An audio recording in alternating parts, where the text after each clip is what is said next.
आज की class psychology practical से रिलेटेड है।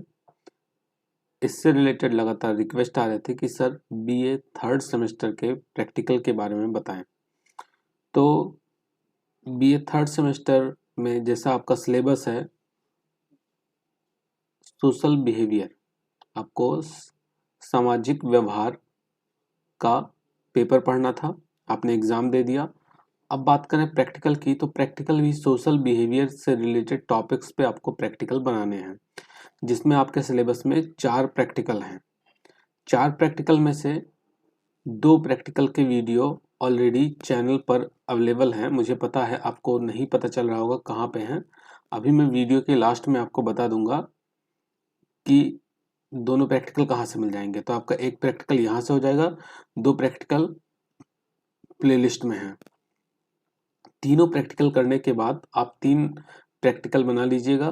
3 प्रैक्टिकल वैसे इनफ है, 4 में से 3 प्रैक्टिकल, बट फिर भी अगर आपको ज़रूरत महसूस होती है तो आप कमेंट करिएगा। हम चौथे प्रैक्टिकल को भी बनाने की कोशिश करेंगे कि उस पर भी वीडियो बना दिया जाए।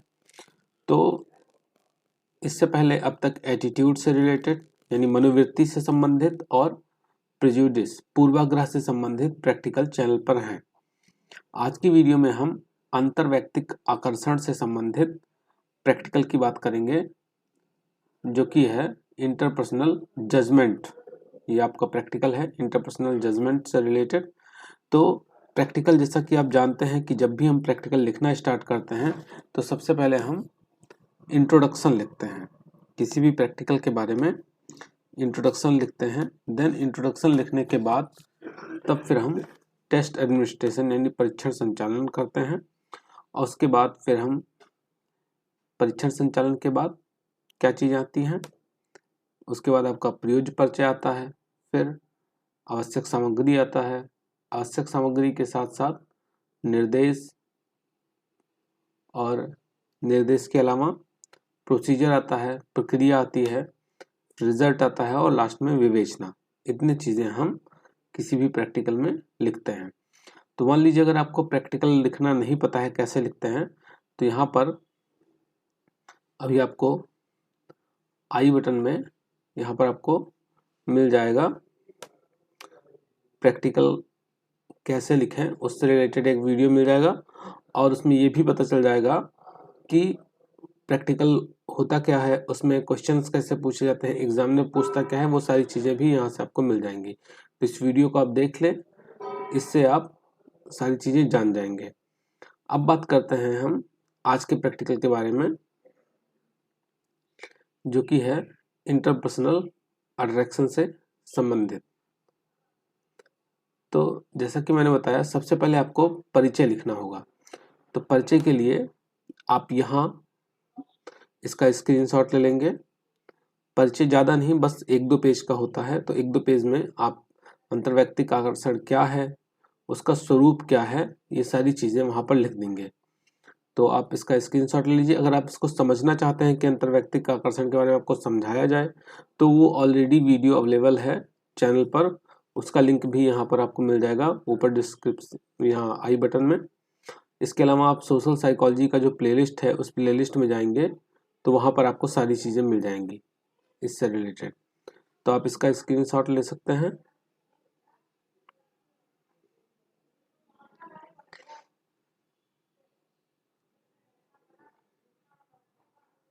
इसमें आप कोशिश करिएगा कि इसके स्वरूप और परिभाषा के साथ साथ इसके निर्धारक के बारे में भी आप बता दें।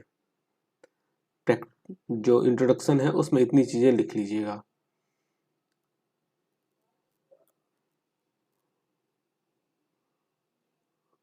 यहाँ पर आंतरिक निर्धारक के बारे में बताया गया है कि अंतर्वैयक्तिक आकर्षण के कौन कौन से आंतरिक निर्धारक हैं।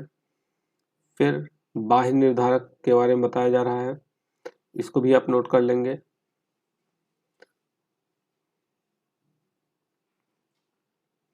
बाह्य निर्धारक में कुछ और भी पॉइंट हैं, उनको भी आप देख लेंगे। यहाँ से सबका स्क्रीनशॉट ले लेंगे या सबको अपना कॉपी में वीडियो को पॉज करके नोट करते जाएंगे।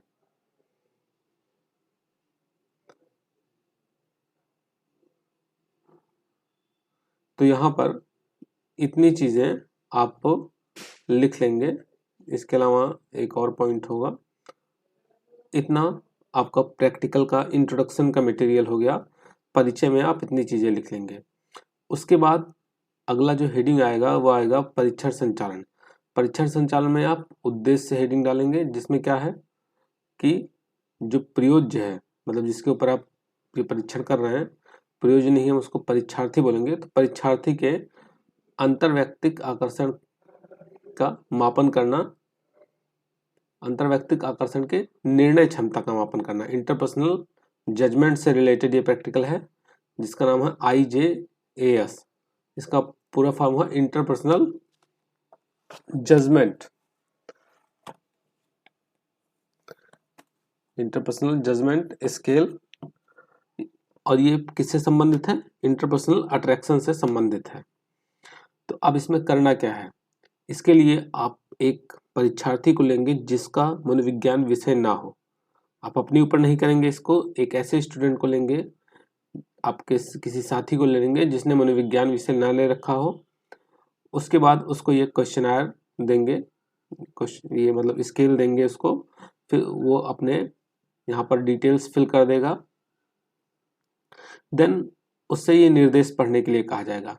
निर्देश में ये बताया जा रहा है, मैं आपको संक्षिप्त में बता दूं कि यहाँ पर उससे बोला जाएगा, जिसके ऊपर आप ये प्रैक्टिकल करेंगे, कि आपको एक चित्र दिखाया जाएगा, एक ऐसा किसी व्यक्ति का चित्र दिखाया जाएगा या किसी व्यक्ति के बारे में बताया जाएगा या उस व्यक्ति को सामने उपस्थित कर दिया जाएगा और बोला जाएगा कि आप इस व्यक्ति को देखिए और इस व्यक्ति के बारे में जो आपका सीमित सूचनाएं हैं आपके पास, उसको कुछ सीमित सूचनाएं दी जाएंगी उस व्यक्ति को।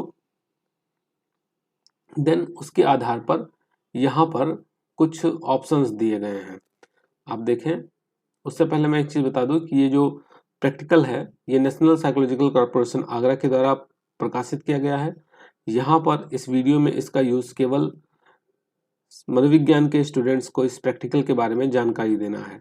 अगर इसका आप कमर्शियल पर्पज से यूज़ करना चाहते हैं तो इसके लिए आप यहाँ पर संपर्क करके ये प्रैक्टिकल मंगवा सकते हैं। तो आगे देखें, तो यहाँ पर देखिए ये सब पॉइंट्स दिए गए हैं, मतलब ये ऑप्शंस दिए गए हैं। अब जिस पर्सन का फोटो आपने अपने परीक्षार्थी को दिखाया है, परीक्षार्थी क्या करेगा, उस पर्सन के बारे में इन सभी ऑप्शंस में से एक ऑप्शन का चुनाव करेगा। जैसे मान लीजिए कि आपने अपने कॉलेज के प्रिंसिपल की तस्वीर दिखाई है, बोला कि प्रिंसिपल को दिमाग में आप रखिए अपने, और प्रिंसिपल को दिमाग में रखते हुए आप प्रिंसिपल के बारे में यहाँ पर जो चीज़ें दी गई हैं उस आधार पर आप रिस्पॉन्स करिए। कि जैसे पहला है अत्यंत बुद्धिमान, तो आपको क्या लगता है कि आपका जो प्रिंसिपल है वो अत्यंत बुद्धिमान है या पर्याप्त बुद्धिमान है या थोड़ा बुद्धिमान है? ना बुद्धिमान है, ना बुद्धिहीन है, थोड़ा बुद्धिहीन है, पर्याप्त बुद्धिहीन है, अत्यंत बुद्धिहीन है। आपको जो भी लगे, या आप कह सकते हैं कि किसी प्रिंसिपल को ना लेके किसी थर्ड पर्सन को, कोई और पर्सन भी आप ले सकते हैं जिसके बारे में आपके परीक्षार्थी को बहुत ज़्यादा जानकारी ना हो, सीमित जानकारी हो। तो यहाँ पर इसी तरीके से वो बाकी सब पे भी रिस्पॉन्स करेगा कि वो पर्सन कैसा है जिसकी तस्वीर दिखाई गई, अत्यंत सामाजिक है, पर्याप्त सामाजिक है, यानी लोगों से मिलता जुलता है, ये सारी चीज़ें। फिर ऐसे ही करके वो तीसरे को भी रिस्पॉन्स करेगा, चौथे को रिस्पॉन्स करेगा। अब यहाँ पर मैं आपको एक सीक्रेट बताऊं, जो चीज़ आपको अपने परीक्षार्थी को बिल्कुल भी नहीं बतानी है, जिसके ऊपर आप ये एक्सपेरिमेंट करेंगे। वो सीक्रेट ये है कि आपको जो स्कोरिंग करनी है, इसके बाद अभी इसकी स्कोरिंग की भी जरूरत पड़ेगी, तो स्कोरिंग में सिर्फ और सिर्फ आप 2 का ही स्कोरिंग करेंगे। जो 2 रिस्पॉन्स हैं, एक क्वेश्चन नंबर 4 पे जो उसका रिस्पॉन्स आया है और ये 6 पे, इन दोनों के ही रिस्पॉन्स को आप स्कोर करेंगे, क्योंकि यही दोनों आपके प्रैक्टिकल से संबंधित हैं। बाकी चीज़ें जो हैं, बाकी जो 4 क्वेश्चंस और हैं, वो सिर्फ और सिर्फ बैलेंस करने के लिए या उसको थोड़ा सा कंफ्यूज करने के लिए दिए गए हैं। मेनली हमें जानना क्या है, हमें जानना है परीक्षार्थी जिस पर्सन की तस्वीर परीक्षार्थी को दिखाई गई है उसके प्रति उसके अंदर लाइकिंग डिसलाइकिंग कितना है, पसंदगी नापसंदगी, और उसके साथ कार्य करने में उसको प्रसन्नता होती है कि अप्रसन्नता होती है। ये दोनों चीज़ें हमें जानना है। इसी के आधार पर हम बता सकते हैं कि उसका जो इंटरपर्सनल अट्रैक्शन है वो उस पर्सन के साथ कैसा है। तो अब जब वो रिस्पॉन्स कर लेगा तो आपको क्या करना है, आपको यहाँ पर स्कोरिंग करनी है। स्कोरिंग के लिए अगर उसने यहाँ अत्यंत पसंद पे टिक किया है तो आप 7 नंबर देंगे, पर्याप्त पसंद पर किया है तो 6, थोड़ा पसंद पे 5, नापसंद और नापसंद नापसंद मतलब ना ही उसको पसंद है ना ही नापसंद है, ना लाइकिंग करता है ना डिसलाइकिंग, तो 4, थोड़ा नापसंद करता है तो 3, अच्छा खासा नापसंद करता है तो 2, और एकदम नापसंद करता है तो उसे 1 नंबर यहाँ पर देंगे। सेम चीज़ यहाँ पर छठवें के लिए भी अप्लाई किया जाएगा। 7, 6, 5, 4, 3, 2, 1। अब यहाँ पर आपको पता चल गया कि स्कोरिंग कैसे करनी है। अब इसके बाद आप क्या करेंगे, जैसे आपको रिजल्ट लिखना है तो परिणाम में आप लिख लेंगे कि दिए गए प्रश्नों का अंकन करने पर, मतलब जो एकांश है उनका अंकन करने पर, और या इस तरीके से लिखेगा कि प्रयोज्य द्वारा सभी रिस्पॉन्स कर देने के बाद, प्रयोज्य द्वारा मतलब परीक्षार्थी द्वारा सभी अनुक्रियाएं करने के बाद निर्देशिका के आधार पर इसका अंकन किया गया, जिसमें परीक्षार्थी का जो कुल प्राप्तांक है वो इतना निकल के आया, जितना भी आपका निकल के आया। मान लीजिए पहले में आपका निकल के आता है 6, दूसरे में निकल के आता है आपका 7, तो 6 और 7 13 हो गया, या 5 और 7 निकल के आता तो आपका 12 हो गया।